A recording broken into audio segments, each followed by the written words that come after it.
Okay, welcome to the NHS Quarantine Podcast, where we interview Spartans that have done tremendous things for Oak Lawn Community High School and the class of 2020.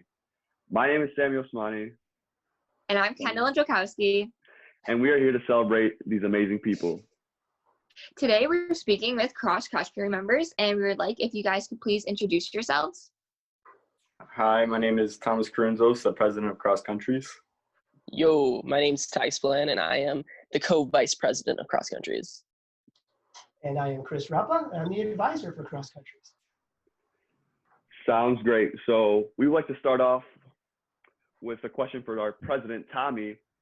So what fundraisers and events have you guys done this year in general? And could you guys just tell us a little bit more about Cross Countries for those who may not know what you guys do and what your mission is? Okay, so Cross Countries started in 2004, correct? So it started as cross-country runners wanted to give back in a way. And therefore, that's when they started raising money to take mission trips to Kenya. And then over time, it transferred to Bolivia. So the past couple of years, they've been going to Bolivia and helping raise money to build Bethel Hospital. This year, we decided to do something a little bit different. We're not going to go on a mission trip. So we started the cross-country rapid response team. That being said, what we wanted to do is find causes that needed help quickly and raise money in a faster way than, year-long or 2-year-long fundraisers. So this year, we started off doing Sweet for Shelters, where we raised money for the Beds organization. After that, we did Operation Santa Claus. And then for the first time, we did our first annual Lock-In for the Lawn, which had over 350 students in attendance and 80 residents from Park Lawn. We were able to raise $3,000 for them. And now currently, we're doing the Cross Country versus COVID-19 fundraiser, which is helping raise money for Oak Lawn businesses. You guys, it's like your first few meetings, had a large amount of students show up. And considering that, and now that our school has to shift kind of like the medium that we learn, how have you guys been able to stay in touch with so many members? And also now that you have a current fundraiser going on, how have you kept that kind of alive in the community and between the students? I think you could say people are adapting to it well. Obviously, we're high schoolers. We don't like to ask questions, but I think the executive board has done an amazing job just addressing any problems that we'd have and stuff like that. And then the Oak Lawn Commerce has been absolutely amazing and has helped us so much with this current fundraiser, just being able to just reaching out to people and raising money that way. So that's also helped so much with our members and just planning everything. So speaking about the fundraiser, we obviously noticed that during this quarantine, you guys had this Rapid Relief GoFundMe account. What can we do to help these small businesses? And can you explain more about what this is about and what kind of businesses are getting impacted? This is open to anybody. So all the businesses that are included are Oak Lawn businesses. We are working with the Oak Lawn Chamber of Commerce to kind of, depending on how much money we raise, we're going to do a lottery to see how many businesses we could do. The more money, the more businesses we can help. Students can help in a variety of ways. Most of it is really just pushing out the GoFundMe and having it blasted through social media, texting it to parents, to family, friends. It's really mostly about exposure. There's many ways that you can help without donating. It's really just being there for support. So the more you push it out, the more eyes it'll see, and the more probability that there'll be donations. Kendall, didn't you want to talk about just the Park Lawn Lock-In? And we were talking about earlier before the podcast started on how, I'm sure how difficult it was to organize and plan such a big lock-in where hundreds of kids to be a part of. And yeah, so really Park Lawn was a really big event this year for Oak Lawn and with Cross Countries. And like Sam was talking about, we want to first focus on what went into organizing it, because clearly we all have classes together, so we all know firsthand the stress that went into it because of all the different parts of outside. You had community involvement and you had student involvement. So really what went on like behind the scenes? How long did you plan it for? And how was it like to get all those pieces together to make such an amazing event? First, it took months of planning to do. It took probably weeks just to figure out when we were gonna have the event, because we needed the school for pretty much the whole day. And since it was two separate events going on at one time, since we had the Park Lawn residents and having like a fun day for them, and then having the fundraiser at night with all the Oak Lawn students, like the lock-in, it was stressful at times for sure, but the exec board did a really good job of just remembering who we're doing it for and the cause behind it, and that's what really kept us going. It was probably the hardest part was just making sure that everything ran smoothly, which it did, thank goodness. Getting everything from the decorations to the signs to the groceries and the pizza, everything just had to be planned out exactly. But I think the exec board did a really good job of executing it. Ty, do you have anything more to add to that? I just want to say that like we did not expect that many people to show up. I mean, of course we had like our goals and everything, like we wished, but like nowhere did I ever think that we'd have 350 Oak Lawn students at our second portion. In the first portion, which is a rewarding experience. Like when you're there, just like watching the volunteers, Oak Lawn students interacting with the Park Lawn residents, and just like it was just the fact that we set that up. Like it was just one of the most rewarding experiences of the year for me personally, and it was definitely worth all the stress and everything that I know I talked to Kendallin about. But it really was worth it. Yeah. What I was gonna say was, me and Kendall were talking about this earlier too. That was like one of the last senior memories of for the class of 2020. Like that was in early March or whatnot. So I was just thinking about like that was one of my favorite memories of my whole high school career, but also that was one of the last memories. So it's just crazy to think that one of our last memories ended in March, but also was so positive and so great. And I actually have a little story. Like I saw Mr. Reppel running around the hallway, like in the middle of the lock-in, and he was just like all flustered and whatever, and he had to take care of something. And I just look at him like, Mr. Reppel, what are you doing right now? He's like, it's for the kids. And then he just ran right back. So it just shows like cross countries and you guys' like culture and the goals you guys have is just helping out and just doing it for the community. So yeah, that's pretty much it.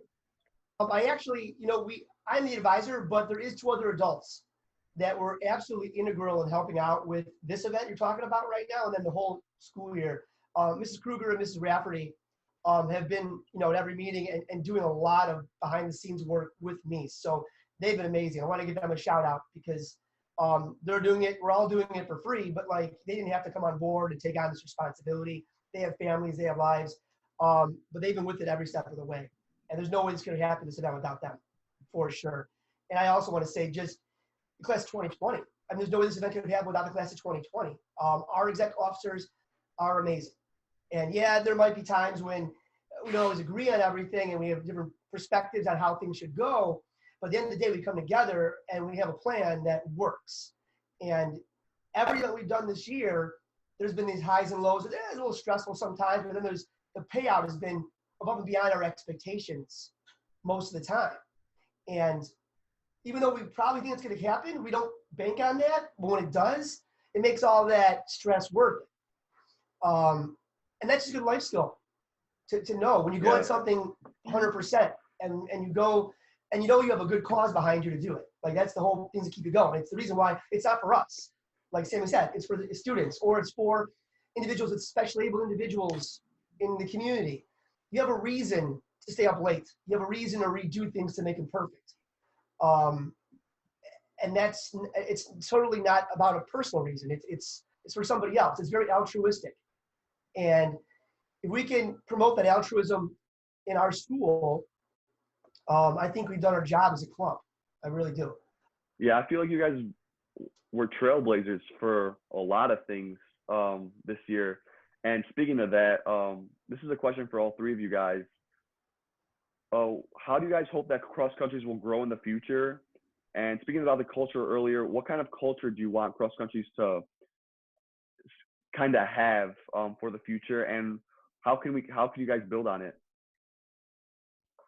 For the future, I really hope cross countries keeps growing. Whether it is continuing with the rapid response team or going back to just helping Bolivia or other struggling countries.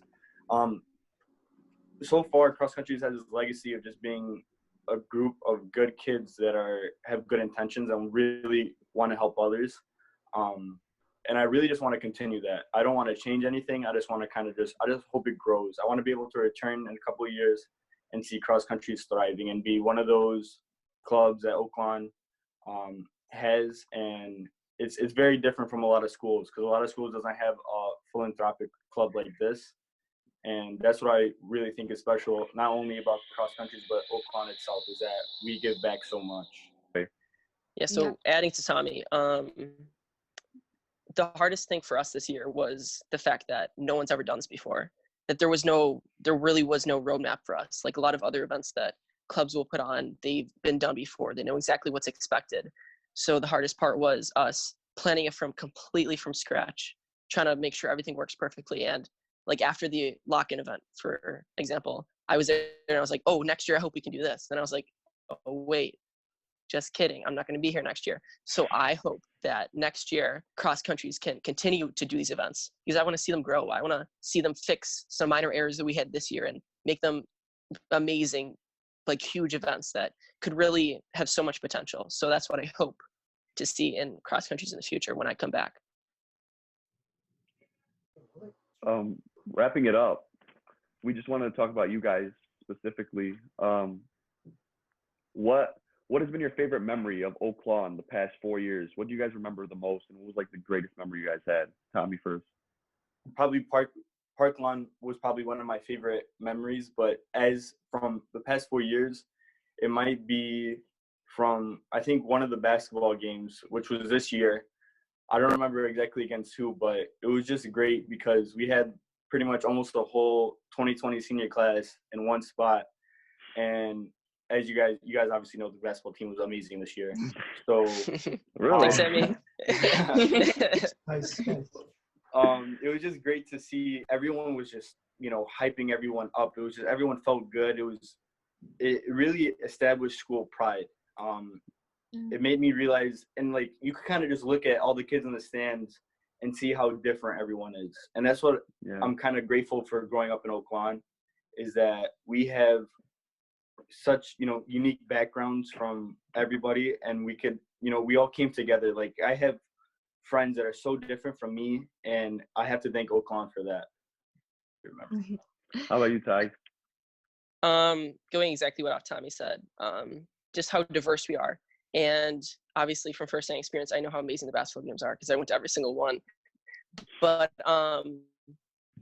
again, like I was at the gym at Lock-In for the Lawn, and just like it was packed, and just like everyone from freshman to senior and from so many different backgrounds, they were all there and they were having such a good time. And the fact that we could put on an event like that, it was really rewarding. Just to see everyone just having a good time. And Mr. Repo, what was your favorite moment for the class 2020? Not to this extent. I think the class of 2020, as far as like the tightness of the class, the support that each member gives to other members, and the lack of really overwhelming cliques within the class, is kind of unique to 2020 in a way.